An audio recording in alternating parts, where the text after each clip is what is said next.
Welcome back. In this tutorial, we're going to take you under the hood and take Quigler for a test drive so that you can get super comfortable with everything that this app can do for you to help keep you compliant with the Code of Ethics every day in every transaction and in everything you do.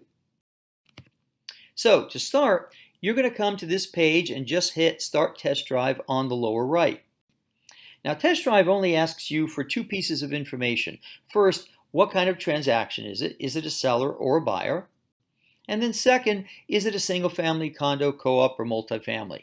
Just tell the system what the transaction is all about, click Finish, and up is going to pop this page. Now you're going to get very familiar with this page because across the top are all of the steps sequentially from left to right, from pre-listing activities to closing, and then under them you will find the actions. And the actions are in green and they are simple yes or no questions. So let me just walk you through some of the steps on the top. Second one is agency and agent disclosures, then the compensation discussion, very important, obviously. Then we jump to marketing, showings, accepted offer, contract, and finally the closing. Now again, here is step 7, showings, and under it you will find the actions in green. Again, everything is a simple yes or no question. Did you inform them of this? Did you tell them that? Did you give them this disclosure? Did they know this? That is what these simple questions are. And you cannot answer them wrong, because if you do, a big stop sign is going to come up and it's going to say, answer the other way. So this is a guide. Quigler is your mentor, your friend, your guide, always keeping you on track and never abandoning you. It is your guide, personal guide throughout the entire transaction. Now, after you have finished an action, it's going to jump from open transactions to completed. And this means that you can log in anytime to each of your transactions and you can just click on the step and you can see what have you done and what remains for you to be done. And then when you're done, it will be finished. Now, there's lots of other bells and whistles on Quigler. First, there's download forms, but you don't need that for the code. That's if you decide someday to upgrade to the full Quigler that has federal law and state law and tells you at every step of the transaction what the federal law and the state law requires you to do. But right now, it's just a code and there are no forms. Also, what will my client see is a question that many agents ask when they invite a client in. We're going to reserve that discussion until the next tutorial when we do a transaction and we show you how to invite a client in.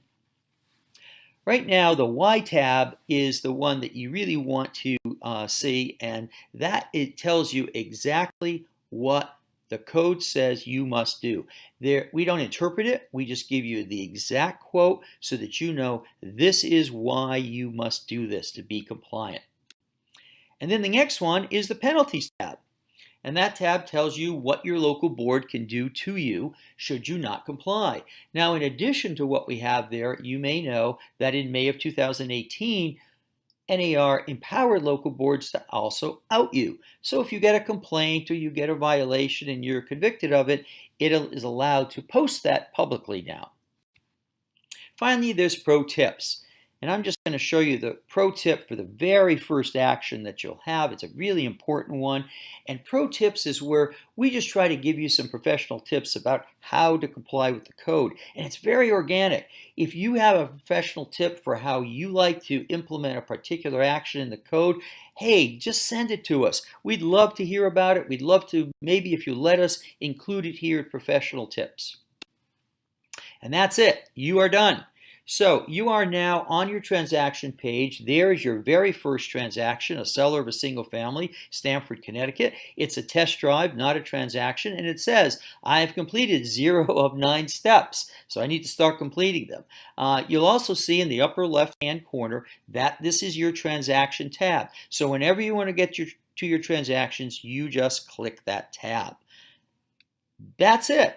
So in the next tutorial, I'm going to show you how to enter a new transaction.